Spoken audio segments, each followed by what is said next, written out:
মুসলমান ভাইরা আমার, ইয়াহইয়া কান্দলবী রহমাতুল্লাহি আলাইহি বিচারপতি কাঠগড়ায় দাঁড় করেছে।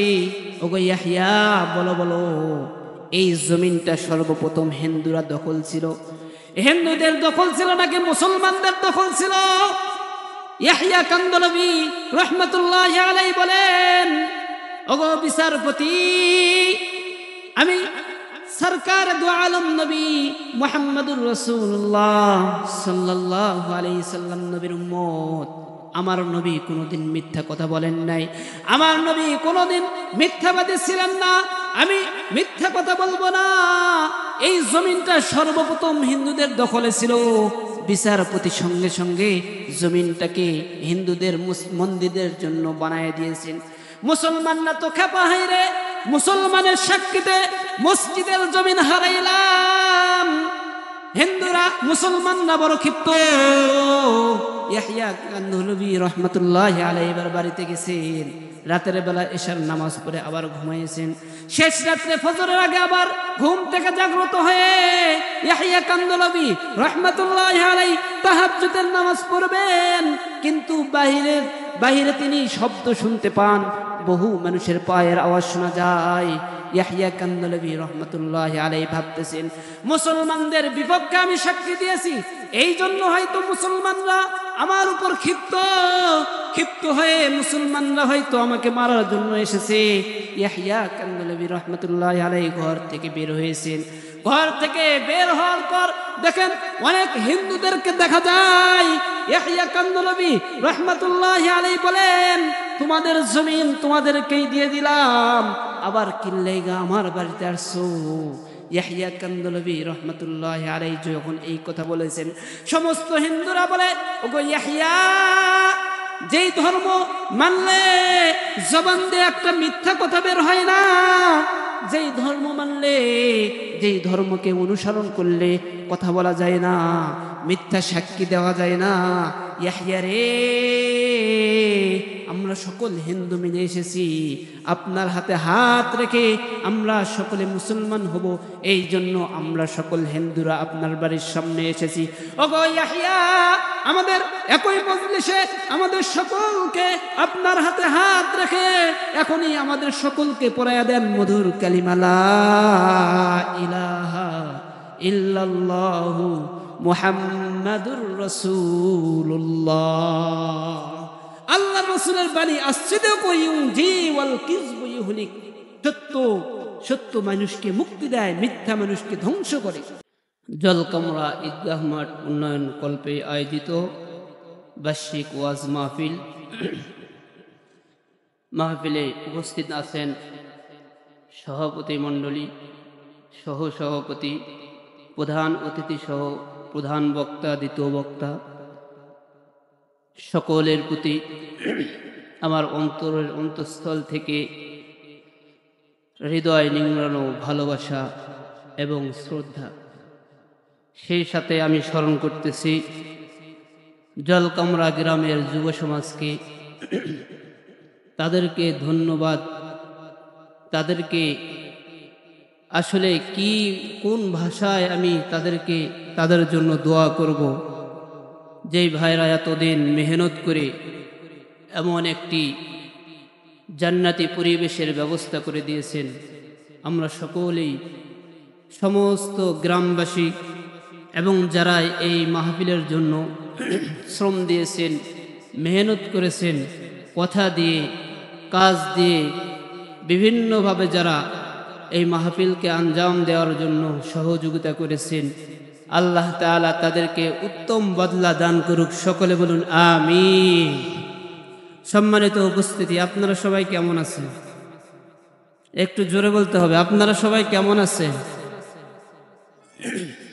আল্লাহ তাআলার দরবারে আমরা শুকরিয়া আদায় করব, যে মহান আল্লাহ তাআলা আমাদেরকে এমন একটি জান্নাতি পরিবেশে আসার জন্য, বসার জন্য, কিছু দিনের কথা শোনার জন্য এবং বলার জন্য যে মহান আল্লাহ তাআলা আমাদেরকে সময় করে দিয়েছেন, সেই আল্লাহ তাআলার দরবারে আমরা সকলেই অন্তরের অন্তঃস্থল থেকে শুকরিয়া আদায় করি আলহামদুলিল্লাহ। সম্মানিত উপস্থিতি, আমরা যারা আসছি মাহফিলে বসে আছি, আপনারা কি বেজার যে এত আগে প্যান্ডেলে আসলাম, ভুলই করলাম নাকি? সুবহানাল্লাহ, আলহামদুলিল্লাহ। দেখতেছি একটু উচ্চ আওয়াজে দিচ্ছেন না, মনে হয় বেজার। আসলে এর ফায়দা যদি আমরা জানতাম, এখানে যে সময় দিচ্ছি এর গুরুত্ব ফজিলত যদি আমরা জানতাম, তাহলে আমার মনে হয় না এই গ্রামের আনাচে কানাচে রাস্তাঘাটে কোনো যুবক বৃদ্ধ বাবাজি কেউ ঘোরাফেরা করত। আসলে আমাদের ফজিলত আর এই অনুষ্ঠান, এই আয়োজনের গুরুত্ব আমাদের জানা না। তো আমরা যারা আসছি, আমরা আল্লাহ তাআলার কাছে শুকরিয়া আদায় করব যে আসলে ভাই, আমরা তো ইচ্ছা করলেই, কেউ যদি ইচ্ছা করলেই এমন জান্নাতি মজলিসে আসতে পারে না। আল্লাহ তাআলার কবুল করতে হবে। আল্লাহ যদি কবুল না করেন তাহলে কেউ আসতে পারবে না। একটু কথা বলেন, তাহলে কেউ আসতে পারবে না। আর যদি কবুল করেন তাহলে শত বাধা থাকলেও সেই বাধাকে ডিঙ্গিয়ে এই মাহফিলে আসতে পারবেন। একমাত্র যে আল্লাহ তাআলা সেই ক্ষমতা দিবেন তিনি হলেন আমাদের রব, আমাদের প্রভু। এই জন্য আবারও সেই রবকে খুশি করার জন্য অন্তরের অন্তঃস্থল থেকে আবারও শুকরিয়া আদায় করি আলহামদুলিল্লাহ। সেই সাথে আমার অনুরোধ, এখনো যারা এদিক সেদিক ঘোরাফেরা করতেছি, আপনারা রহমতি আর বরকতি মজলিসের প্যান্ডেলে আসেন, বসে যান। আমরা যে এই যে শুরুতে আল্লাহ তাআলার কৃতজ্ঞতা প্রকাশ করলাম, আল্লাহ তাআলার যে বরত্ব প্রকাশ করলাম, আল্লাহ তাআলার পবিত্রতা ঘোষণা করলাম, এর কিছু ফজিলত আছে, এর কিছু লাভ আছে। এই লাভ কি জানেন? আপনারা? এই লাভ হলো, আল্লাহর পয়গম্বর সাল্লাল্লাহু আলাইহি ওয়াসাল্লাম বলেন, যদি কোনো বান্দা আল্লাহ তাআলাকে খুশি করার জন্য দিল থেকে, অন্তর থেকে আল্লাহকে খুশি করার জন্য, আল্লাহ তাআলাকে রাজি করার জন্য একবার যদি অন্তর থেকে একবার সুবহানাল্লাহ বলে, তাহলে আল্লাহ তাআলা তাকে জান্নাতের ফল খাওয়াবেন। সুবহানাল্লাহ। কি খুশি হন নাই? জান্নাতি ফল খাইতে চাই আমরা? কথা বলেন, খাইতে চাই? জোরে বলতেছেন না যে খাইতে চাই? আসলে জান্নাতি ফলের পাওয়ার জানা নাই, এই জন্য তো আমাদের আওয়াজের পাওয়ার হচ্ছে না। মূল সমস্যা জান্নাতি ফলের পাওয়ারই আমরা জানি না। যদি জানতাম তাহলে আমাদের আওয়াজের পাওয়ারও বাড়ত। তাহলে জান্নাতি ফলের পাওয়ার জানার দরকার আছে না নাই? কথা বলেন, আছে না নাই? হ্যাঁ, এই তো জান্নাতি ফলের পাওয়ারটা কেমন হবে সংক্ষেপে আমি বলেই আমি আমার মূল আলোচনার দিকে যাব ইনশাআল্লাহ। জান্নাতি ফলের পাওয়ারে হাদিসের মধ্যে আছে, আল্লাহ তাআলা যখন কোনো বান্দাকে জান্নাত দিবেন, জান্নাতে যাওয়ার পর আল্লাহ তাআলা বলবেন, বান্দা তুমি জান্নাতি একটি ফল খাও। বান্দা তখন বলবে, আল্লাহ দুনিয়ার জমিনে বিরামপুর বাজারের এমন কোনো ফল নাই যে ফলটা আমি খাই নাই, আর কতই ফল খাইবো। আম খাইলাম, কলা খাইলাম, কাঁঠাল খাইলাম, পেয়ারা খাইলাম, আপেল খাইলাম, সব তো খেয়ে শেষ করেছি, এখন আবার কি খাবো? বান্দা যখন আল্লাহ তাআলাকে এমন কথা বলবে জান্নাতের মধ্যে, আল্লাহ তাআলা আবার বলবে, বান্দা খাও, একবার মুখে দাও। দুনিয়ার মানুষের আমাদের তবিয়ত, রাস্তায় চলতেছি, বাজারে আছি, বড় ভাইয়ের সঙ্গে দেখা, বড় ভাই বলতেছে, ভাই চা খান। কথা বলেন, বলি কিনা? কথা বলতেছে না, বলি না আমরা? ভাই চা খান, বলে না ভাই এই মাত্র খাই আসলাম, খাবো না। বলে কিনা? আরে ভাই খান, একবার খান। একবার নয়, দুইবার নয়, তৃতীয় বেলার যখন আমরা বলি তখন খাই কিনা? ভালোবাসার খাতিরে খাই কিনা? জোরে বলেন, খাই কিনা? খায়। তো ঠিক তেমনি ভাবে জান্নাতের মধ্যে মুসলমান ভাইরারে আমার, আল্লাহ পাক রব্বুল আলামিন জান্নাতের মধ্যে যখন কোনো বান্দাকে জান্নাত দান করবেন, জান্নাতে যাওয়ার পর আল্লাহ পাক রব্বুল আলামিন বলবেন, বান্দা দুনিয়ার জমিনে তুমি অনেক ফল খাইছো, এবার জান্নাতে একটা ফল তুমি মুখে দাও। বান্দা বলবে, আল্লাহ না না না, দুনিয়াতে অনেক ফল খাইছি আল্লাহ, খাবো না। আল্লাহ তাআলা ডাক দিয়ে দ্বিতীয়বার আবার বলবেন, বান্দা খাও, একবার শুধু মুখে দাও। বান্দা বলবে, না আল্লাহ না, খাবো না। তৃতীয়বার আল্লাহ তাআলা যখন বান্দাকে বলবে, বান্দা খাও, বান্দা বলবে, আল্লাহ আপনি আমার প্রভু, আমি আপনার বান্দা, আপনার কথা আমি ফালাবো কিভাবে? জান্নাতি ফলের পাওয়ারটা এত বেশি, জান্নাতি ফলের পাওয়ারটা এত বেশি হবে। তৃতীয়বার বলার পর বান্দা এবার আল্লাহ তাআলার হুকুম মানার জন্য জান্নাতি একটি ফল মুখের কাছে নিবে। সবে মাত্র মুখে কেবল দিয়েছে, কিন্তু জান্নাতি ফলের পাওয়ারটা এত বেশি হবে, জান্নাতি ফল মুখে দেওয়ার সঙ্গে সঙ্গে বান্দা তার 30, 40 আর 50 আর 60 বছর হায়াতের সমস্ত স্বাদ বান্দা ভুলে যাবে। সুবহানাল্লাহ, জোরে বলেন সুবহানাল্লাহ। তাহলে সুবহানাল্লাহর পাওয়ার আছে না নাই?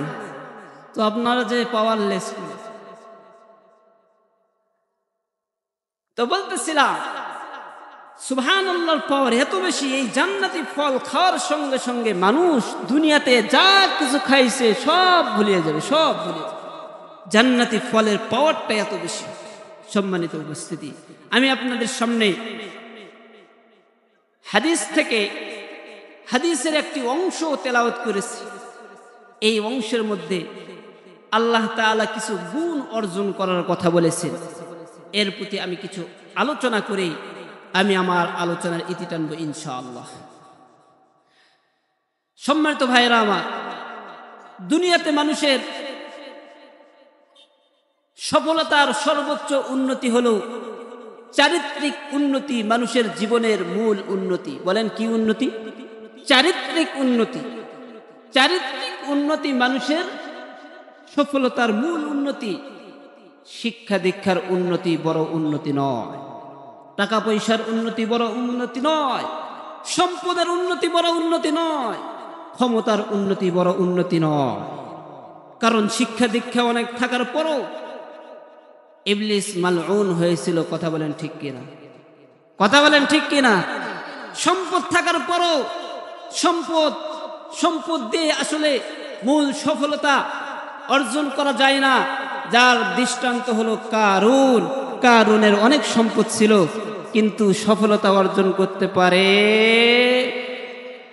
আরো আসতে বলে, পারে না। ক্ষমতার উন্নতি বড় উন্নতি নয়। যদি ক্ষমতার উন্নতি বড় উন্নতি হইতো, আবু জেহেল, উতবা, সাইবা, ফেরাউন নীল নদের মধ্যে চুবানি খাওয়া লাগতো? কথা বলেন লাগতো? লাগতো না। তাহলে এই সব কিছু মানুষের জীবনে যে টাকা পয়সা, ধন সম্পদ আর ক্ষমতা, এগুলোর উন্নতি বড় উন্নতি নয়, বরং চারিত্রিক উন্নতি মানুষের জীবনের সবচেয়ে বড় উন্নতি। এর চেয়ে বড় উন্নতি আর নেই। সম্মানিত উপস্থিতি, এই কারণে তো আল্লাহ রাসূল সাল্লাল্লাহু আলাইহি ওয়াসাল্লাম এই দুনিয়াতে শিক্ষক হিসাবে এই দুনিয়াতে প্রেরণ করেছিলেন। আল্লাহর পয়গম্বর সাল্লাল্লাহু আলাইহি ওয়াসাল্লাম বলেন, বুইস্তু মুআল্লিমা, আমি শিক্ষক হিসাবে এই দুনিয়াতে আগমন করেছি তোমাদেরকে চরিত্রের কিছু উন্নতি, চারিত্রিক উন্নতি করানোর জন্যই আল্লাহর পয়গম্বর দুনিয়াতে আগমন করেছে। আর সেই গুণগুলো অর্জন করার কারণে সাহাবায়ে কেরাম সহ আইয়ামে জাহিলিয়াত যুগে আল্লাহর পয়গম্বর আগমন করলেন, কিন্তু সেই যুগটা ছিল অন্ধকার। কিন্তু চারিত্রিক গুণ অর্জন করার কারণে সেই যুগটা কি আর অন্ধকার যুগ ছিল? কথা বলেন, অন্ধকার যুগ ছিল? অন্ধকার যুগ আর নেই, সোনালী যুগ। সেই সোনালী যুগে রূপান্তরিত হয়েছিল একমাত্র চারিত্রিক গুণ অর্জন করার কারণে। কি গুণ বলেন? চারিত্রিক গুণ অর্জন করার কারণে সেই যুগটা সোনালী যুগে রূপান্তরিত হয়েছিল। তাহলে কি সেই গুণ, যেই গুণের কারণে আইয়ামে জাহিলিয়াত থেকে, মূর্খতার যুগ থেকে সোনালী যুগে রূপান্তরিত হলো? সেই গুণগুলো কি ছিল? সেই গুণগুলোই আল্লাহর পয়গম্বর সাল্লাল্লাহু আলাইহি সাল্লাম কিছু হাদিস, একটি হাদিস তেলাওয়াত করেছি। এই গুণগুলোই এই হাদিসের মধ্যে উল্লেখ করা হয়েছে। মুসলমান ভাইরা আমার,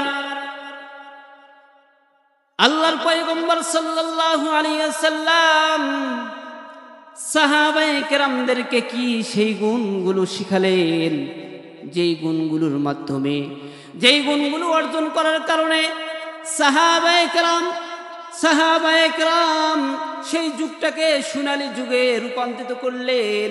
কি সেই গুণ, সেই ব্যাপারে আল্লাহর পয়গম্বর সাল্লাল্লাহু আলাইহি ওয়াসাল্লাম হাদিসের মধ্যে বলেন, قال النبي صلى الله عليه وسلم قال النبي صلى الله عليه وسلم أربع إذا كن فيك فلا عليك ما فاتك من الدنيا।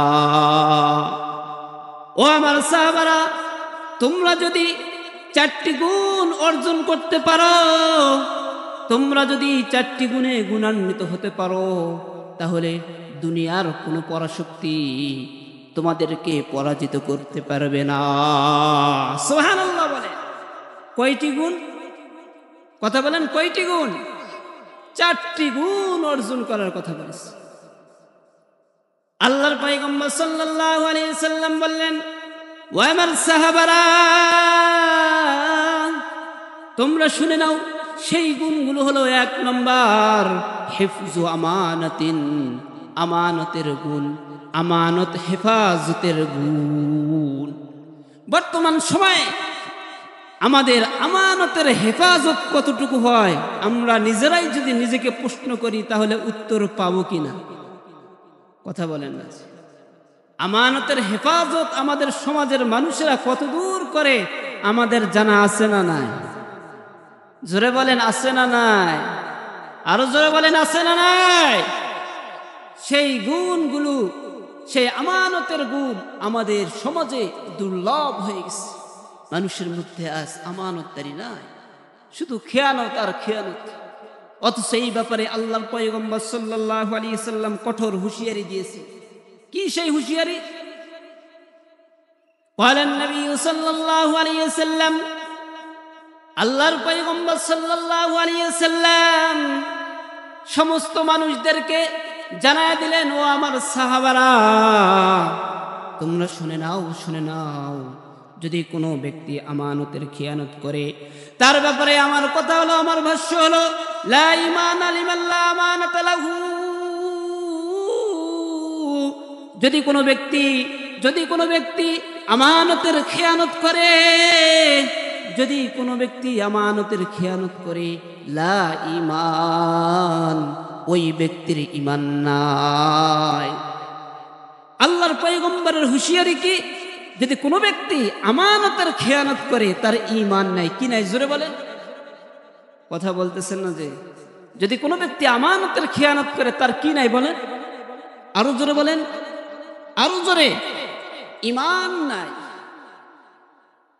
যদি কেউ আমানতের খেয়ানত করে, তাহলে তার ঈমান নাই। এটা আল্লাহর পয়গম্বর সাল্লাল্লাহু আলাইহি সাল্লামের সর্বপ্রথম একটা বাণী। এই জন্য তো যখন আল্লাহর পয়গম্বর সাল্লাল্লাহু আলাইহি সাল্লাম মক্কা থেকে হিজরত করে মদিনায় যাচ্ছিলেন, ওই সময় কাফেরদের সম্পদ আল্লাহর রাসূলের কাছে আমানত ছিল কিনা? কথা বোঝেন নাই মনে হয়, বোঝেন নাই তো? একটু হা না বলবেন তো। আল্লাহর পয়গম্বরের কাছে আমানত ছিল কি না? এই কারণে তো আল্লাহর পয়গম্বর ওই দিনও যেই দিন হিজরত করে মক্কা থেকে মদিনায় যাচ্ছিলেন, হযরত আলী রাদিয়াল্লাহু তাআলা আনহুকে দায়িত্ব দিয়ে গেলেন, আলী এই সম্পদগুলো কাফেরদের সম্পদ আমার কাছে আমানত, এগুলো হেফাজত করার দায়িত্ব তোমাকে আমি জিম্মাদার বানায় গেলাম। সুবহানাল্লাহ বলে। আল্লাহর পয়গম্বর হেফাজতের দায়িত্ব দিয়ে গেছে। এই জন্য আমাদের দেশে, আমাদের সমাজে বর্তমান সময়ে খেয়ানত বেশি বেশি, আমানতের খেয়ানত বেশি বেশি। ব্যবসা বাণিজ্য, চাকরি, ব্যক্তি জীবন থেকে রাষ্ট্র জীবন পর্যন্ত সব জায়গায় এখন আমানতের খেয়ানত চলতেছে। মানুষ প্রতিযোগিতা করে করে আমানতের খেয়ানত করতেছে। এর জবাব আল্লাহ তাআলার কাছে দিতে হবে। আজকে অন্যের সম্পদ আত্মসাৎ করলাম, ক্ষমতার বলে অন্যের সম্পদ নিজের নামে লেখা নিয়েছি, মিথ্যা সাক্ষী দিয়েছি, আমানতের খেয়ানত করেছি। আপনার ঈমান নাই, ঈমান নাই, ঈমান নাই ঘোষণাটা কার? আল্লাহর পয়গম্বর সাল্লাল্লাহু আলাইহি সাল্লাম স্পষ্ট ভাবে বলে দিয়েছেন। আগের জামানার মানুষ কেমন আমানতের হেফাজত করতেন, কেমন তিনি, সেই আগের যুগে যাইতে হবে না, খুব বেশি দিন আগে না। তাবেঈদের মধ্যে কাজী আবু বকর, এই কাজী আবু বকর মক্কার একজন যুবক। মক্কার বাজারে আগের জামানার মানুষ কারো যদি সম্পদ হারিয়ে যেত, সেই সম্পদকে আহাল পর্যন্ত পৌঁছে দিত। মক্কার বাজারে কাজী আবু বকর কোটি টাকার একটি স্বর্ণের হার কুড়ে পেয়েছে, কোটি টাকা। মুসলমান ভাইরা আমার, মক্কার যুবক কাজী আবু বকর কোটি টাকার সম্পদ, কোটি টাকার একটি হার কুড়ে পেয়ে এইবার কোরআনের আয়াত এবার স্মরণ হয়ে গেছে। আল্লাহ তাআলা কোরআনের মধ্যে বলতেছেন, বান্দারা রে, তোমরা যদি কোনো সম্পদ কুড়ায় পাও তাহলে তোমরা এই সম্পদের মালিক পর্যন্ত, আহাল পর্যন্ত সেই সম্পদটাকে পৌঁছায় দাও। কাজী আবু বকরের সেই কথা, আল্লাহর কথা স্মরণ হয়ে গেছে, কোরআনের আয়াত স্মরণ হয়ে গেছে। কাজী আবু বকর এবার সেই সম্পদটাকে, কোটি টাকার সম্পদটাকে নিজের বাড়িতে রেখে এবার চিন্তা করতেছে, দেখি মক্কার বাজারে কেউ এমন আছে কি যে তার হারিয়ে যাওয়া সম্পদের জন্য এলান করতেছে যে আমার কোটি টাকার হার হারায় গেছে, এমন ঘোষণা কেউ দেয় নাকি? কাজী আবু বকর মক্কার বাজারে চলে গেছে, গিয়ে দেখে সত্যি সত্যি এক বৃদ্ধ মক্কার উঁচু জায়গায় দাঁড়িয়ে ঘোষণা দিচ্ছে, মক্কার যুবকেরা, তোমরা সকল যুবক শুনে নাও, আমার কোটি টাকার একটি হার আমার এই মক্কার বাজারে হারিয়ে গেছে। তোমাদের মধ্যে যদি কেউ পেয়ে থাকো আমাকে দিয়ে দাও, কারণ কুড়িয়ে পাওয়া হার তোমার জন্য হারাম, কুড়িয়ে পাওয়া সম্পদ তোমাদের জন্য হারাম। তবে আমার হাতে এই যে দেখতেছো একটা 500 টাকার স্বর্ণ মুদ্রা, এই মুদ্রাটা তোমাদের জন্য হালাল। যদি কোনো যুবক আমাকে, যদি কোনো ব্যক্তি আমাকে যদি এটা দিয়ে দেয়, তাহলে আমি তাকে এই হাদিয়া, এই পুরস্কারটা তাকে দিয়ে দেব। কাজী আবু বকর সত্যি সত্যি দেখতেছেন, বুড়া উঁচু জায়গা থেকে ঘোষণা দিচ্ছেন, এই মক্কার যুবকেরা, আমার কোটি টাকার সম্পদ এই মক্কার জমিনে হারিয়ে গেছে, যদি কেউ পেয়ে থাকো তাহলে আমাকে দিয়ে দাও। কাজী আবু বকরের আর বুঝতে বাকি রয় নাই, এই বৃদ্ধ লোকেরই সম্পদ হারিয়ে গেছে। কাজী আবু বকর সঙ্গে সঙ্গে ওই বৃদ্ধটার কাছে চলে গেছে, গিয়ে হাত চিপে ধরেছে। সঙ্গে সঙ্গে ওই বুড়ার আর বুঝতে বাকি রয় নাই, যে এই যুবকেরই হয়তো সম্পদ, এই যুবক হয়তো আমার সম্পদটা পেয়েছে। কাজী আবু বকরের সঙ্গে বৃদ্ধটা সঙ্গে সঙ্গে বাড়ি পর্যন্ত চলে আসছে। চলে আসার পর কাজী আবু বকর বলে, ও বুড়া, বলো বলো তোমার কেমন মাল কেমন সম্পদ হারায় গেছে, কেমন সম্পদ তোমার হারায় গেছে, বিবরণ দাও। যদি সত্যি সত্যি সেই সম্পদের সঙ্গে তোমার যদি তুলনাটা, তোমার যদি মূল্যায়নটা যদি মিলে যায়, তাহলে হারটা আমি আপনার কাছে সুপরত করব। এই জন্য তাড়াতাড়ি তুমি তোমার হারের বিবরণ দাও। কেমন সম্পদ তুমি হারায় ফেলেছো, কেমন সম্পদ হারায় ফেলেছো, বিবরণ দাও। কারণ সম্পদ পাইলেই তো আর যাকে তাকে দাবি করলেই তো দেওয়া যায় না। কথা বলেন দেওয়া যায়? কথা বলেন দেওয়া যায়? দেওয়া যায় না। দেখে শুনে সব ভালোভাবে বুঝে নিয়ে তারপর না দিতে হবে। বুড়া বলতেছে, কাজী আবু বকর, আমার এমন এমন এমন সম্পদ হারায় গেছে, এমন 1 কোটি টাকার হার হারায় গেছে, যার মধ্যে এতগুলা মণিমুক্তা বসা ছিল, যার ওজন এত গ্রাম হবে। সব বিবরণ যখন দিয়ে ফেলছে, কাজী আবু বকর এবার নিজের ঘরে চলে গেছে। হারটাকে হাতের মধ্যে নিয়ে দেখে, হ্যাঁ সত্যি সত্যি এই বৃদ্ধের কথা অনুযায়ী, বিবরণ অনুযায়ী মিলে গেছে। বুড়া বেটা এবার, কাজী আবু বকর এবার বুড়া বেটার কাছে চলে আসছে। বুড়ার কাছে এসে বলে, বুড়া রে, তোমার হারিয়ে যাওয়া সম্পদ তোমাকে দিয়ে দিলাম, তোমার সম্পদ তুমি নিয়ে নাও। আর বুড়া বেটাও আর দেরি করে নাই, সঙ্গে সঙ্গে তার পকেট থেকে 500 টাকার একটা স্বর্ণের মুদ্রা কাজী আবু বকরের কাছে হাতে দিয়ে দিয়েছেন। কাজী আবু বকর সঙ্গে সঙ্গে বুড়াকে আবার ফেরত দিয়ে বলে, বুড়া রে, কোটি টাকার সম্পদও আপনার, 500 টাকার মুদ্রাটাও আপনার। দুনিয়ার মধ্যে আমি আমানত হেফাজত করার কারণে যে পুরস্কারটা আপনি আমাকে দিবেন, এই দুনিয়ার সামান্য পুরস্কার নিয়ে পরকালের আল্লাহ পাক রব্বুল আলামিন যেই পুরস্কার আমার জন্য বরাদ্দ করে রেখেছেন, সেই পুরস্কারটা আমি হারাইতে চাই না। বুড়া রে, কোটি টাকার স্বর্ণের হারও তোমার, 500 টাকার মুদ্রাটাও তোমার। আল্লাহু আকবার বলেন, আরো জোরে বলেন আল্লাহু আকবার। এমন আওয়াজ দিতে হবে যেন আশপাশ যিনারা আছেন মনে করেন যে মাহফিলের মধ্যে কিছু হচ্ছে। আর আপনারা যদি, যুবক ভাইরা নাই মাহফিলে, যুবকের সংখ্যা খুব কম দেখতেছি। জলকামরা গ্রামের যুব সমাজের উদ্যোগে মাহফিল, কিন্তু যুবকদের আনাগোনা খুব কম দেখা যাচ্ছে। আপনারা কি সারা জীবন শুধু দায়িত্বই পালন করবেন, নাকি আপনাদেরও ওয়াজ শোনার দরকার আছে? আপনারা কি মনে করেন? কথা বলেন, দরকার আছে না নাই? খালি মুরব্বীরাই শুনবে, যুবকরা কই যাবে? ওই তাহলে এই সার্টিফিকেট দাও। কথা বলেন ঠিক কি? যে মরবো না, এই সার্টিফিকেট তো একটা দিতে হবে। এই সার্টিফিকেট দিতে হবে যে আমরা মরবো না বৃদ্ধ না হওয়া পর্যন্ত। তাহলে বলবো ঠিক আছে, আপনাদের জন্য এখন ওয়াজ শোনার সময় নাই, এখন শুধু বাবাজিরাই শুনুক। কথা বলেন ঠিক কিনা? আরে আপনারাও তো একটু জোরে বলবেন, ঠিক কিনা? জোরে বলেন। একটু গাটা একটু গরম করে নেই নাকি? অনেকক্ষণ তো ঝিমে আছি আমরা। অনেকে ঘুম পাড়তেছেন নাকি? কে কে ঘুম পাড়তেছেন নাকি? হাত উঠে।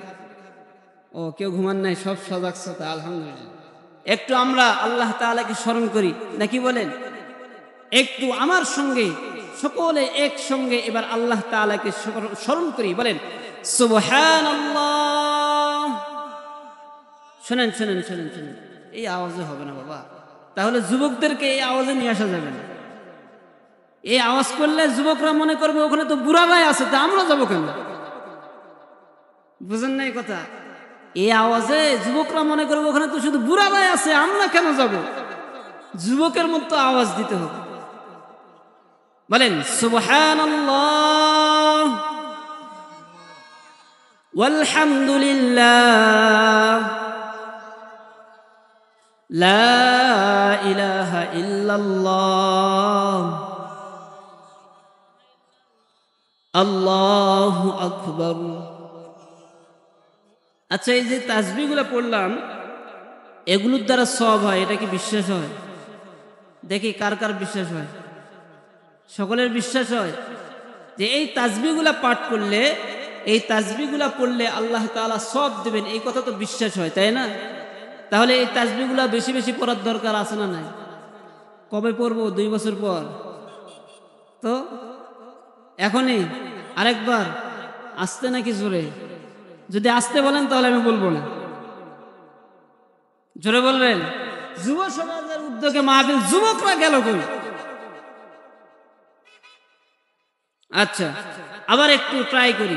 আল্লাহ তাআলাকে স্মরণ করি, খুশি করব একজনকে, তিনি কে? আরো আসতে বলেন। খুশি করব একজনকে, তিনি কে? আরো জোরে বলেন। আল্লাহ। তো আরেকবার আল্লাহ তাআলাকে স্মরণ করি। এগুলো তো লস নাই, লস আছে? লস নাই তো, লাভের জন্যই তো মাহফিল। তাহলে অবশ্যই আল্লাহকে স্মরণ করি, আর আমাদের আমলনামা একটু ভারী করি। কি করি বলেন? আমলনামা একটু ভারী করি। বলেন, অন্তর থেকে, দিল দিয়ে দেখেন, একবার করে দেখেন, অন্তর থেকে, অন্তর নরম করে আপনারা একবার উচ্চারণ করেন আলফাজগুলো, অবশ্যই অবশ্যই আপনার অন্তর নরম হয়ে যাবে ইনশাআল্লাহ। বলেন সুবহানাল্লাহ ওয়ালহামদুলিল্লাহ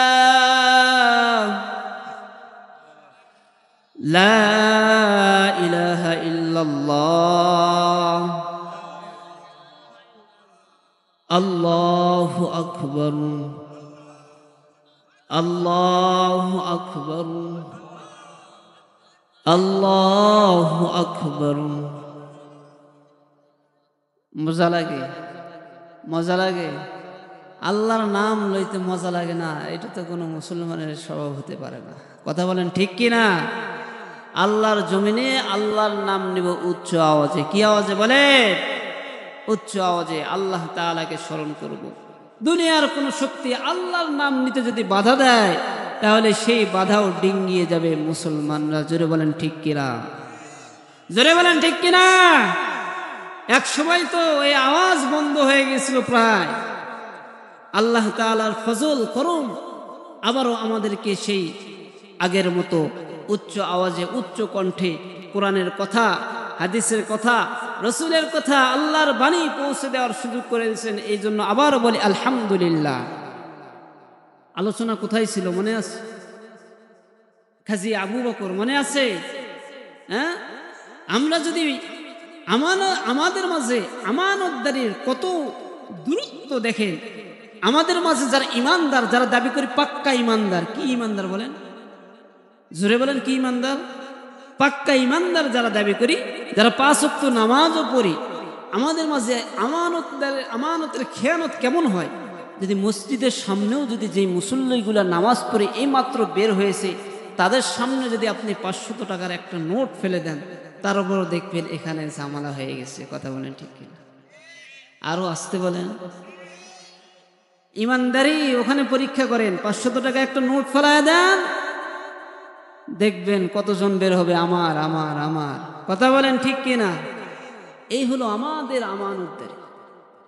আর আগের জামানার কোটি টাকার সম্পদ, কাজী আবু বকর 3 দিনের ক্ষুধা পেটে নিয়ে, 3 দিনের ক্ষুধা পেটে নিয়ে কোটি টাকার সম্পদ কুড়ায় পেয়েছেন। আর আমাদের জন্য, আমরা যদি এইরকম অবস্থায় হইতাম, আর যদি কোটি টাকার সম্পদ পাইতাম, মনে করতাম আল্লাহ হয়তো আমার জন্যই ব্যবস্থা করে দিয়েছেন। কথা বলেন ঠিক কিনা? কিন্তু কাজী আবু বকর আমানতের হেফাজত করেছেন, সঙ্গে সঙ্গে তার আহালকে পৌঁছে দিয়েছেন। তো কাজী আবু বকর যখন সম্পদ ফিরিয়ে দিয়েছেন, সঙ্গে সঙ্গে বুড়া বেটাও তো উপহার দিচ্ছেন, তুমি এত বড় একটা আমানত হেফাজত করলে, তোমাকে পুরস্কার দিয়ে দিলাম। কিন্তু তিনি পুরস্কার গ্রহণ করেন নাই। আমার দুনিয়ার পুরস্কারের দরকার নাই।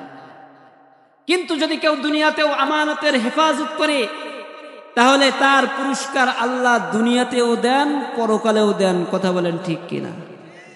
কথা বলেন ঠিক কিনা? দুনিয়াতেও দেন, পরকালেও দেন। পরকালে তো অঢেল দেন। দেওয়ার কোনো, আল্লাহর দেওয়ার কোনো সীমা আছে? কোনো সীমা নেই। আমাদের দেওয়ার সীমা আছে, আমরা দিতে চাই। তো বুড়া বেটা এবার কাজী আবু বকরের কাছ থেকে বিদায় নিয়ে চলে যাচ্ছে, কিন্তু বারবার ফিরে তাকায়, হায় রে জান্নাতি যুবক। এমন যুবক আল্লাহ হয়তো কোরআনের মধ্যে জান্নাতি যে যুবকদের কথা বলেছেন, এমনই যুবক হবে তারা। বারবার বুড়া কাজী আবু বকরের দিকে তাকান, আর চোখের পানি, তার চোখ দিয়ে চোখের পানি বইতেছে, হায় রে এমন জান্নাতি যুবক আমার জীবনে কোনোদিন দেখি না। মুসলমান ভাইরা রে আমার, এর ফাঁকে এক যুগ চলে গেছে। বুড়া এবার তার বাড়িতে চলে গেছে। কাজী আবু বকর এবার এক যুগ পর শাম দেশে সফর করতেছে, ব্যবসার উদ্দেশ্যে শাম দেশে সফর করবেন। কিন্তু নৌকার মাধ্যমে সফর করতেছেন, নদীতে নৌকা চলতেছে, সাথে সফর সঙ্গী যা আছে। নদীর মাঝখানে গিয়ে ঘূর্ণিঝড় উঠেছে, নৌকা সবাই ডুবে গেছে। কাজী আবু বকরও নদীর পানির মধ্যে ডুবে গেছে। এক কিনারার মধ্যে কাজী আবু বকর ভেসে উঠেছে। অজ্ঞান অবস্থায় কাজী আবু বকর এক মুসলিম এলাকার পাশে পৌঁছে গেছে, জাগ্রত হয়েছে, তার নিদ্রাভাব ভেঙে গেছে। কাজী আবু বকর ঘুম থেকে ভেঙে তার অজ্ঞান অবস্থায় থাকার পর যখন জ্ঞান ফিরেছে, তাকায় দেখে তিনি এক মুসলিম এলাকার পাশে ভেসে এসেছে। সঙ্গে সঙ্গে কাজী আবু বকর আর দেরি করে নাই, নজর করে তাকায় দেখে এলাকার মধ্যে একটা মসজিদের মিনারা দেখা যায়। সঙ্গে সঙ্গে মসজিদের মধ্যে চলে গেছে, সফর করতেছে। এত ক্লান্তি আল্লাহ তাআলা সকল সফর সঙ্গীকে মৃত্যু দান করেছেন, কিন্তু কাজী আবু বকরের মৃত্যু হয় নাই। এই জন্য শুকরিয়া আদায় করতেছেন, সালাত ও শুকর মসজিদের মধ্যে পড়তেছেন, জোরে জোরে জোরে জোরে উচ্চ আওয়াজে কোরআন তেলাওয়াত করতেছেন। এলাকার মানুষেরা ভাবতেছে, হায় রে কার এমন সুন্দর তেলাওয়াত, কে সে কে? এলাকার মানুষেরা মসজিদের সামনে ভিড় জমায়েছে, দেখে একজন ওয়ানারব যুবক দেখা যায়, কোরআন তেলাওয়াত করতেছেন, নামাজ পড়তেছেন। এরপর গ্রামবাসীরা যখন কাজী আবু বকরের নামাজ শেষ হয়ে গেছে, কাজী আবু বকরকে গ্রামের মানুষ লোকজন জিজ্ঞাসা করতেছে, কে হে আগন্তুক? আমরা তো তোমাকে চিনি না, তোমার বাড়ি কোথায়, কোথায় থেকে এসেছো, কি তোমার নাম? কাজী আবু বকর বলতেছেন, আমার নাম কাজী আবু বকর, আমি থাকি মক্কায়, মক্কা থেকে সফর করে ইয়ামানে যাচ্ছিলাম, কিন্তু নদীর মধ্যে ঘূর্ণিঝড় ওঠার কারণে সকল সফর সঙ্গী মারা গেছে। আল্লাহ তাআলা আমাকে ভাইসা আপনাদের কিনারায় আনছেন, আমাকে মক্কার একটু রাস্তা দেখে দাও, আমি মক্কায় চলে যাব, আমার বাড়ি মক্কা, আমাকে মক্কার রাস্তা দেখে দাও, আমি মক্কায় চলে যাব, মক্কার রাস্তা দেখে দাও। গ্রামের লোকজন বলতেছে, কাজী আবু বকর আসলে আপনি তো একা একা এখানে আসেন নাই, আল্লাহ তাআলা আপনাকে এখানে পাঠাইছেন। সুবহানাল্লাহ বলে। কারণ কি? বলে কারণ হলো আমাদের গ্রামের, আমাদের এলাকার যে ইমাম দীর্ঘ কয়েকদিন আগে ইন্তেকাল করেছেন, আমাদের এলাকায় নামাজ পড়াবে এমন কোন ইমাম আমরা খুঁজে পাই না। আপনাকে আল্লাহ তাআলা আমাদের ইমাম হিসাবে এই মহল্লায় পৌঁছেছেন, আপনার আর যাওয়ার কোনো সুযোগ নাই, আপনার আর যাওয়ার সুযোগ নাই। ঠিক আছে, কাজী আবু বকর এবার তাদের গ্রামবাসীর উদ্যোগকে কবুল করে কাজী আবু বকর এবার গ্রামেই থাকতেছেন, ইমাম হিসাবে, সমাজের নেতা হিসেবে নামাজ পড়াচ্ছে। কিছুদিন পর গ্রামের মানুষেরা বলতেছে, কাজী আবু বকর আপনি যেহেতু যুবক মানুষ, আপনার বিবাহের প্রয়োজন আছে, আমরা আপনার বিবাহ পড়ায়া দেই। গ্রামের মধ্যে একজন নেককার একজন মহিলা আছে, আমাদের পূর্বের ইমাম, এই ইমামের মেয়ে বড়ই নেককার, আপনাকে তার সঙ্গে আমরা বিবাহ পড়াইয়া দেই। কাজী আবু বকর ভাবতেছে যেহেতু এলাকায় থাকতেই হবে তাহলে বিবাহ করেই নেই, যেহেতু আমাকে এলাকায় থাকতেই হবে। তো কাজী আবু বকরের সঙ্গে বিবাহ পড়াইয়া দেওয়া হয়েছে। কাজী আবু বকর বিবাহের কাজ সম্পন্ন করে এবার স্ত্রীর সঙ্গে প্রথম সাক্ষাৎ করতেছেন। বাসর ঘরে গিয়ে দেখে স্ত্রীর গলার মধ্যে একটা স্বর্ণের হার, একটি মুদ্রার হার দেখা যায়। কাজী আবু বকর বারবার ওই হারের দিকে তাকান। তার বিবি চিন্তা করতেছে, হায় রে, এলাকার মানুষ আমাকে বিবাহ দিয়েছে, বলেছে ইমাম সাহেব বড়ই ভালো বুজুর্গ মানুষ, তার কোনো লোভ লালসা নাই, কিন্তু এখন দেখি আমার কোটি টাকা হারের দিকে নজর দেয়, মনে হয় লোকটা বড় সুবিধার নয়। কথা বলেন ঠিক কিনা? লোকটা মনে হয় সুবিধার না, আমার কোটি টাকার হার প্রথম রাতের দিকে তাকিয়ে আসছে।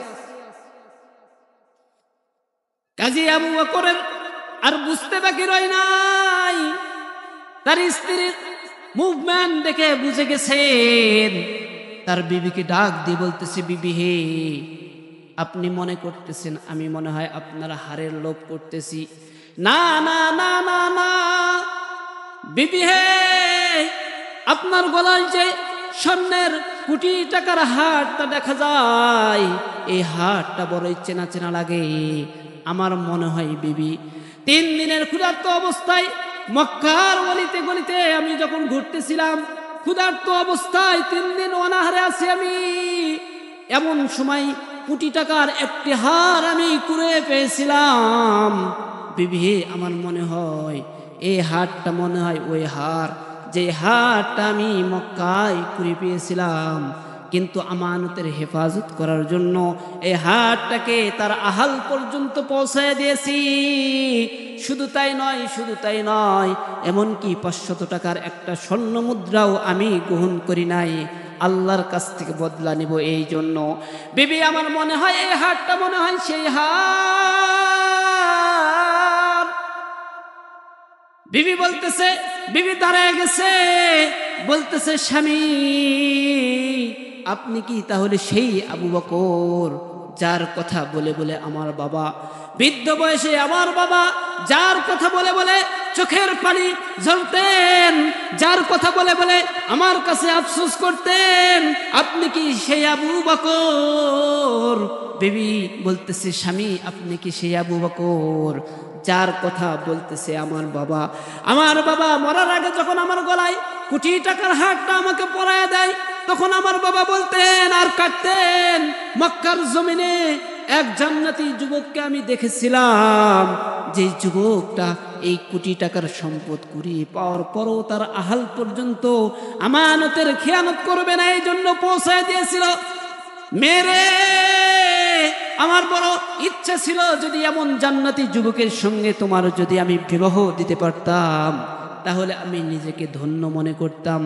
আমার বাবা, আমি বলতেছে আমার বাবা এই আফসোস করে করে শেষ পর্যন্ত মারা গেছে। স্বামী তখন কাজী আবু বকরকে তার স্ত্রী প্রথম সাক্ষাতে বলতেছে, স্বামী তাহলে আমি আমার এই কোটি টাকার হার আজকে প্রথম সাক্ষাতে আমি আপনার জন্য হাদিয়া দিয়ে দিলাম। আপনি এটা ইচ্ছা করলে নিজের কাছে রাখতে পারেন, আবার ইচ্ছা করলে কাউকে হাদিয়াও দিতে পারেন। আল্লাহু আকবার বলেন, আর আসতে বলেন। রাগ করতেছেন নাকি? রাগ করতেছেন গ্রামের মানুষ? তো আমি এটাই বুঝাইতে চাচ্ছি, যদি কেউ দুনিয়াতেও যদি আমানতের খেয়ানত না করে, আল্লাহ তাআলা মাঝে মাঝে দুনিয়াতেও দেন। কোথায় দেন বলেন? মাঝে মাঝে দুনিয়াতেও দেন, আবার মাঝে মাঝে দুনিয়াতে দেন। এটা তো ওয়াফা, পরকালে কি কমতি হবে? কথা বলেন, পরকালে কি কমতি হবে?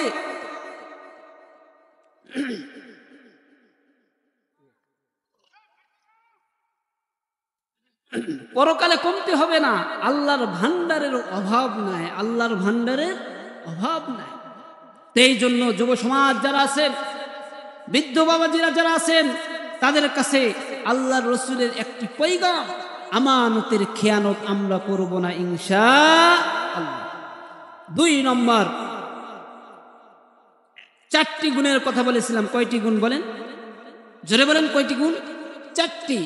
এর মধ্যে 1 নম্বর আমানতের হেফাজত করা, 2 নম্বর সত্য কথা বলা, সিদকু হাদিস, আল্লাহর রাসূলের বাণী সত্য কথা বলা। কি কথা বলা? জোরে বলেন, সত্য কথা বলা। আমরা তো সত্য কথা বলি না, আমাদের কথায় কথায় মিথ্যা, ব্যবসায় মিথ্যা, চাকরিতে মিথ্যা, সব জায়গায় আমরা মিথ্যা কথা বলি। এটা আমাদের বর্তমান সময়ের মানুষের একটি স্বভাবে পরিণত হয়ে গেছে। মিথ্যা কথা আজকে আমরা রাজনীতিতেও করতে কম করি না, মিথ্যা বলতে আমরা দ্বিধাবোধ করি না। অনেক ব্যবসায়ীকে দেখা যায় যারা মিথ্যা কসম করে, আমার ভাই আমার মালটা কিনাই হলো 100 টাকা, তার অপর বন্ধু বলে, বন্ধু তুমি যে 50 টাকায় কিনলা 100 বললা, বলে আরে বুঝো না, 1 কসমে 50 টাকা লাভ। 1 কসমে কত লাভ? একটা কসমই করলাম, সমস্যা কি? কিন্তু কত বড় অপরাধ করছেন সেটা তো আপনি জানেন না। মিথ্যা কসম, মিথ্যা কসম। আগের জামানার মানুষ পরাজয় নিশ্চিত হওয়ার পরও তারা মিথ্যা কথা বলতেন না, মিথ্যা কথা বলতেন না। হিন্দুস্তানের ইয়াহইয়া কান্ধলভি রহমতুল্লাহি আলাইহি, তিনার জামানায় ইয়াহইয়া কান্ধলভি রহমতুল্লাহি আলাইহি বৃদ্ধ মানুষ, বয়োবৃদ্ধ আলেম। ওই সময় হিন্দু আর মুসলমানের মধ্যে দ্বন্দ্ব লেগেছে। কার মধ্যে বলেন? একটু কথা বলেন। হিন্দু আর মুসলমানের মধ্যে দ্বন্দ্ব লেগেছে একটা জায়গা নিয়ে। এই জায়গাটায় হিন্দুরা মন্দির বানাবে, মুসলমানরা বানাবে মসজিদ। দ্বন্দ্ব লেগেছে। সেই জামানার বিচারপতিও হলো হিন্দু। সেই জামানার বিচারপতি কি? হিন্দু। কিন্তু তাদের মধ্যে ছিল না, আমরা মিলে জুলে খাবো, আমরা ফাসাদ করব না, ফাসাদ করব না। ওই সময় হিন্দুরা কিছুদিন মন্দির বানাতো ওই জায়গায়, খাসের জায়গা সরকারি। যখন হিন্দুদের ক্ষমতা থাকতো, আবার যখন মুসলমানের ক্ষমতা আসতো, তখন আবার মসজিদ বানাইতো। বর্তমান সময়েও তো দেখা যায় কিছু কিছু নেতা নেত্রীর ছবি তাদের ক্ষমতা থাকাকালীন সময়ে রাস্তার মোড়ে মোড়ে টাঙ্গানো থাকে। কিন্তু যদি কোনো ক্রমে যদি ক্ষমতা পরিবর্তন হয়, আর কি থাকে? বুঝেন নাই মনে হয় কথা? থাকে আর থাকে? থাকে না। ওই সময় হিন্দু মুসলমান, তাহলে ঠিক আছে, আমরা ফাসাদ করব না, বিচারপতির কাছে যাই, বিচারপতি ফয়সালা করবে। সকলে মিলে এবার বিচারপতির কাছে গেছে। বিচারপতি বলতেছেন, এটা খাসের জায়গা, নথিপত্র কিছুই নাই, দলিল নাই, আমি ফয়সালা করব কিভাবে? তাহলে এলাকার মধ্যে বয়োবৃদ্ধ যে লোক আছে তাকে আমার সামনে আনেন, তার কথার ভিত্তিতে আমরা ফয়সালা করব এই জমিনটা আসলে কার, মুসলমানের হবে নাকি হিন্দুদের হবে। এলাকার মধ্যে তালাশ করতে করতে ইয়াহইয়া কান্ধলভি হারায় ফেলা। কারণ মুসলমানদের মধ্যে যে সাক্ষী পাওয়া যায়, সাক্ষী কি মুসলমানদের পক্ষে হবে না বিপক্ষে? মুসলমানের পক্ষে হবে। হিন্দুরা নারাজ। হিন্দুদের মধ্যেও কিছু বলে, আরে যাও না, এ তো ইয়াহইয়া কান্ধলভি রহমতুল্লাহ আলাইহি সাচ্চা মানুষ, আল্লাহর ওলি মানুষ, হইতেও পারে। মুসলমান ভাইরা আমার, ইয়াহইয়া কান্ধলভি রহমতুল্লাহি আলাইহিকে বিচারপতি কাঠ গড়াই দাঁড় করেছে। ওগো ইয়াহইয়া, বলো বলো, এই জমিনটা সর্বপ্রথম হিন্দুরা দখল ছিল, হিন্দুদের দখল ছিল নাকি মুসলমানদের দখল ছিল? ইয়াহইয়া কান্ধলভি রহমতুল্লাহি আলাইহি বলেন, ওগো বিচারপতি, আমি সরকার দু আলম নবী মুহাম্মদুর রাসূলুল্লাহ সাল্লাল্লাহু আলাইহি সাল্লাম নবীর উম্মত। আমার নবী কোনোদিন মিথ্যা কথা বলেন নাই, আমার নবী কোনোদিন মিথ্যাবাদী ছিলেন না, আমি মিথ্যা কথা বলবো না। এই জমিনটা সর্বপ্রথম হিন্দুদের দখলে ছিল। বিচারপতি সঙ্গে সঙ্গে জমিনটাকে হিন্দুদের মন্দিরের জন্য বানায় দিয়েছেন। মুসলমানরা তো খেপা হাইরে, মুসলমানের সাক্ষীতে মসজিদের জমিন হারাইলাম, হিন্দুরা মুসলমানরা বড় ক্ষিপ্ত। ইয়াহইয়া কান্দহলবি রহমাতুল্লাহি আলাইহি এবার বাড়িতে গেছেন, রাতের বেলা এশার নামাজ পড়ে আবার ঘুমাইছেন। শেষ রাত্রে ফজরের আগে আবার ঘুম থেকে জাগ্রত হয়ে ইয়াহইয়া কান্দহলবি রহমাতুল্লাহি আলাইহি তাহাজ্জুদের নামাজ পড়বেন, কিন্তু বাহিরে তিনি শব্দ শুনতে পান, বহু মানুষের পায়ের আওয়াজ শোনা যায়। ইয়াহইয়া কান্দহলবি রহমাতুল্লাহি আলাইহি ভাবতেছেন, মুসলমানদের বিপক্ষে আমি সাক্ষী দিয়েছি, এই জন্য হয়তো মুসলমানরা আমার উপর ক্ষিপ্ত হয়ে মুসলমানরা হয়তো আমাকে মারার জন্য এসেছে। ইয়াহইয়া কান্দহলবি রহমাতুল্লাহি আলাইহি ঘর থেকে বের হয়েছেন। ঘর থেকে বের হওয়ার পর দেখেন অনেক হিন্দুদেরকে দেখা যায়। ইয়াহইয়া কান্দহলবি রহমাতুল্লাহি আলাইহি বলেন, তোমাদের জমিন তোমাদেরকেই দিয়ে দিলাম, আবার কিল্লাইগা আমার বাড়িতে আসছো। ইয়াহইয়া কান্দহলবি রহমাতুল্লাহি আলাইহি যখন এই কথা বলেছেন, সমস্ত হিন্দুরা বলে, ওগো ইয়াহইয়া, যেই ধর্ম মানলে জবান দিয়ে একটা মিথ্যা কথা বের হয় না, যেই ধর্ম মানলে, যেই ধর্মকে অনুসরণ করলে কথা বলা যায় না, মিথ্যা সাক্ষী দেওয়া যায় না, ইয়াহইয়া রে, আমরা সকল হিন্দু মিলে এসেছি, আপনার হাতে হাত রেখে আমরা সকলে মুসলমান হব, এই জন্য আমরা সকল হিন্দুরা আপনার বাড়ির সামনে এসেছি। ওগো ইয়াহইয়া, আমাদের একই মজলিসে আমাদের সকলকে আপনার হাতে হাত রেখে এখনই আমাদের সকলকে পড়ায়া দেন মধুর কালিমা লা ইলাহা ইল্লাল্লাহু মুহাম্মাদুর রাসূলুল্লাহ। আল্লাহ রাসূলের বাণী, আসসিদকু ইউনজি ওয়াল কিযবু ইহলিক, সত্য মানুষকে মুক্তি দেয়, মিথ্যা মানুষকে ধ্বংস করে। এই জন্য আপনাদেরকে বুঝাইতে চাইছিলাম যে জীবনে কোনোদিন মিথ্যা কথা বলা যাবে না। আল কিযবু উম্মুল মাআসি, মিথ্যা গুনাহের মা। মিথ্যার পেট থেকে হাজার হাজার লক্ষ লক্ষ কোটি কোটি গুনাহ জন্মগ্রহণ করে। এই জন্য মিথ্যা বলা যাবে। কয়টি গুণের কথা বলেছিলাম? 4টি গুণ। 1 নম্বর আমানতের হেফাজত করা, 2 নম্বর সত্য কথা বলা সদা, 3 নম্বর ওয়া হুসনু খলিকাতিন, আল্লাহর নবী বলেছেন যে সুন্দর আচরণ করো, সুন্দর আচরণ করো। কি আচরণ বলেন? সুন্দর আচরণ, সুন্দর ব্যবহার। ধর রে, মার রে, কাট রে, এটার দ্বারা ইসলাম আসে না, এটা ইসলামী গুনাহ নয়। ইসলাম এসেছে সুন্দর ব্যবহারের মাধ্যমে, সুন্দর আচরণের মাধ্যমে ইসলাম এসেছে। উগ্রতা আপনার মাধ্যমে ইসলাম আসে না। এই জন্য সুন্দর আচরণ দেখাতে হবে। আল্লাহর পয়গম্বর সাল্লাল্লাহু আলাইহি সাল্লামের সুন্দর ব্যবহার দেখেই অনেক কাফেররা মুসলমান হয়ে গেছেন। জোরে বলেন সুবহানাল্লাহ। আসতে বললেন যে মানে মাঝে মাঝে একটু চার্জ দিতে হয় নাকি? জোরে বলেন সুবহানাল্লাহ। আরো জোরে বলেন সুবহানাল্লাহ। তো বলতেছিলাম ইসলাম এসেছে সুন্দর আচরণের মাধ্যমে, সুন্দর ব্যবহারের মাধ্যমে। এই জন্যই তো বলা হয় ব্যবহার বংশের পরিচয়। আপনার ব্যবহার দেখে একজন মুসলমান হবে, আপনার ব্যবহার দেখে একজন ইসলামের দিকে আসবে। কিন্তু এমন ব্যবহার দেখাবেন না যার দ্বারা ইসলাম ত্যাগ করে, এমন ব্যবহার দেখানো যাবে না। হযরত ওমর ফারুক রাদিয়াল্লাহু তাআলা আনহুর আচরণ দেখে পারস্য যুবক মুসলমান হয়েছে। কোন যুবক বলেন? পারস্য এক যুবক মুসলমান হয়েছে। হযরত ওমর রাদিয়াল্লাহু তাআলা আনহুর হাতে গ্রেফতার হয়েছেন পারস্য যুবক। হযরত ওমর রাদিয়াল্লাহু তাআলা আনহু বলতেছে, যুবক, হয়তো দাওয়াতে ইসলাম কবুল করতে হবে, অথবা ট্যাক্স দিয়ে এই জমিনে থাকতে হবে, দুইটার যে কোনো একটা করতেই হবে। যুবক বলে, সারা জীবন আমি ট্যাক্স নিলাম আর আপনি উমরকে এখন ট্যাক্স দিব? এরকম উগ্র আছে না নাই? কথা বলেন। যুবক বলতেছে, সারা জীবন আমি ট্যাক্স আদায় করলাম আর আপনি উমর আমার থেকে ট্যাক্স নেবেন? এমন উগ্রপনা আছে না নাই?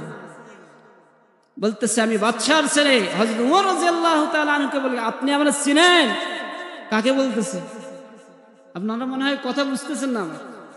হযরত উমর রাদিয়াল্লাহু তাআলা আনহুকে বলতেছে আপনি আমাকে চেনেন, কিন্তু হযরত উমরকে শয়তানও চিনে। কথা বলেন ঠিক কিনা? হযরত উমরকে শয়তানও চিনে। হযরত উমর কে? ইসলাম সে তো পরশমণি, তারে কে পেয়েছে খুঁজি। ইসলাম সে তো পরশমণি, তারে কে পেয়েছে খুঁজি। বলেছেন হযরত রাসূল শেষ পয়গম্বর, আমার পরে যদি নবী হতো কেউ, হতো ঠিক সেই ওমর। অর্ধ পৃথিবী শাসন করিতেন যিনি, ধুলির তক্তে বসি। খেজুরের পাতার প্রাসাদ যাহার বারে বারে গেছে খুশি। শুধু আঙ্গুল হেলনে শাসন করিতেন তিনি এ জগতে। তিনি হলেন সেই উমর, যার ব্যাপারে সরকার দু আলম নবী মুহাম্মদুর রাসূলুল্লাহ সাল্লাল্লাহু আলাইহি সাল্লাম নবী বলেন, লাউ কানা বাদি নবিয়্যান লাকানা উমর। আমার পরে যদি কেউ নবী হতো, তাহলে আল্লাহ তাআলা উমরকে নবী বানাইতেন।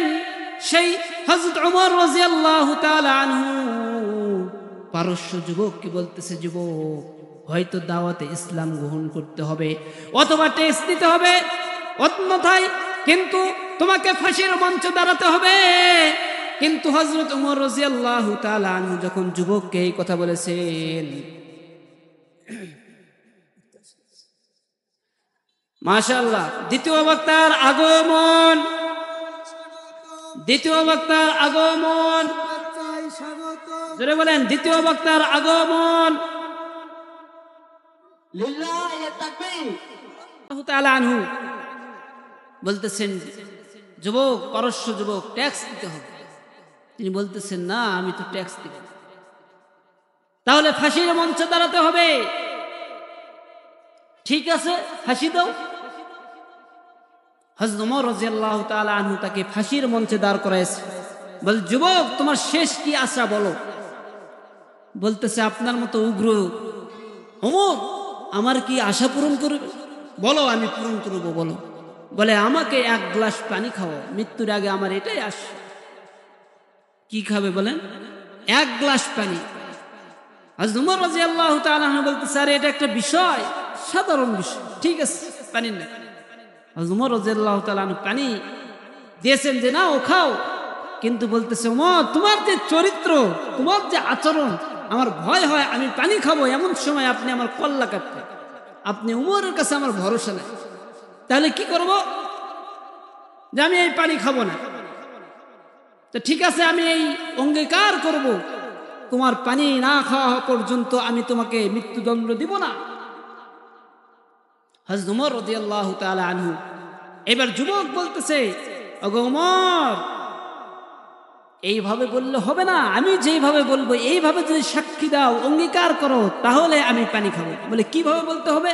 বলে, আমার সঙ্গে বলেন যে এই গ্লাসের পানি যতক্ষণ পর্যন্ত আমি খাবো না ততক্ষণ পর্যন্ত আমার মৃত্যুদণ্ড হবে না। হযরত ওমর রাদিয়াল্লাহু তাআলা আনহু তার মুখের সঙ্গে সঙ্গে বলতেছেন, ঠিক আছে আমিও বললাম, এই গ্লাসের পানি যতক্ষণ পর্যন্ত খাওয়া হবে না ততক্ষণ পর্যন্ত তোমার মৃত্যুদণ্ড হবে না। যুবক সঙ্গে সঙ্গে ওই গ্লাসের পানি ফেলাই দিয়েছেন। ওমর, এইবার গ্লাসের পানি আমাকে উঠায় দাও, আমি খাবো, তারপর আমার মৃত্যুদণ্ড হবে। হযরত ওমর রাদিয়াল্লাহু তাআলা আনহু শয়তানেও ধোঁকা দিতে পারে নাই, কিন্তু এই যুবক ধোঁকা দিয়েছে। হযরত ওমর রাদিয়াল্লাহু তাআলা আনহু বলতেছে, ঠিক আছে ঠিক আছে, ইসলাম যেহেতু সুন্দর, আমি তোমাকে ওয়াদা দিয়েছি এই গ্লাসের পানি পান না করা পর্যন্ত তোমার মৃত্যুদণ্ড হবে না। ঠিক আছে ঠিক আছে, তোমাকে ছেড়ে দেওয়া হলো। যুবক এবার ঘর থেকে বের হয়ে গেছে। কিছুক্ষণ পর আবার ঘরের ভিতর প্রবেশ করে হযরত ওমর রাদিয়াল্লাহু তাআলা আনহুর সামনে সাক্ষী দিতেছে, আশহাদু আল্লা ইলাহা ইল্লাল্লাহ ওয়া আশহাদু আন্না মুহাম্মাদার রাসূলুল্লাহ। ওমর রাদিয়াল্লাহু তাআলা আনহু বলে, যুবক, দাওয়াতে ইসলাম দিলাম, তরবারি দেখালাম, তারপর ইসলাম গ্রহণ করলা না।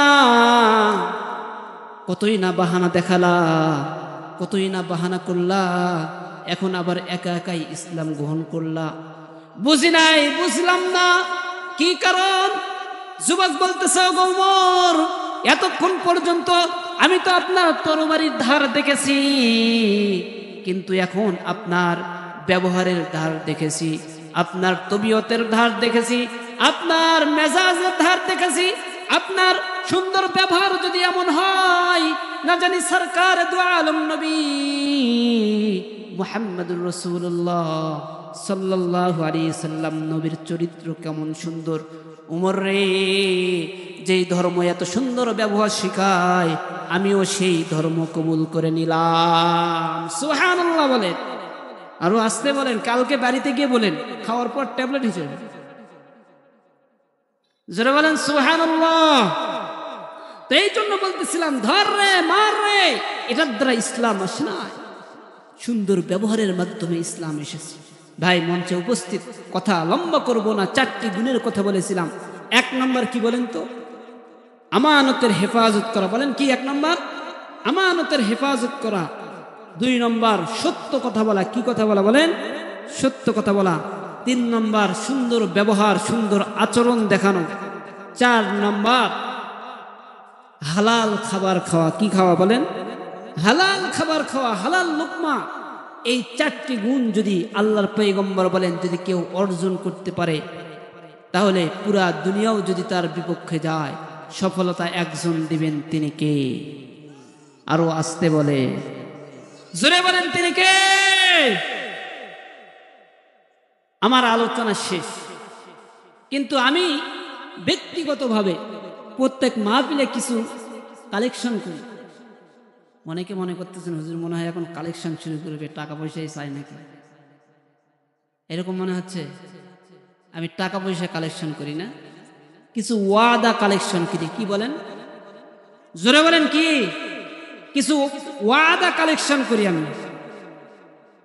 ওয়াদা বলতে, এই মাহফিলটা এত বড় আয়োজন, এই মাহফিলটা কবুল হওয়ার জন্য একজন ব্যক্তি যথেষ্ট, যে এই মাহফিলের উসিলায়, এই বয়ানের উসিলায়, তাফসিরুল মাহফিলের উসিলায় আল্লাহ তাআলা এই গ্রামবাসীকে হেদায়েত দিবেন ইনশাআল্লাহ।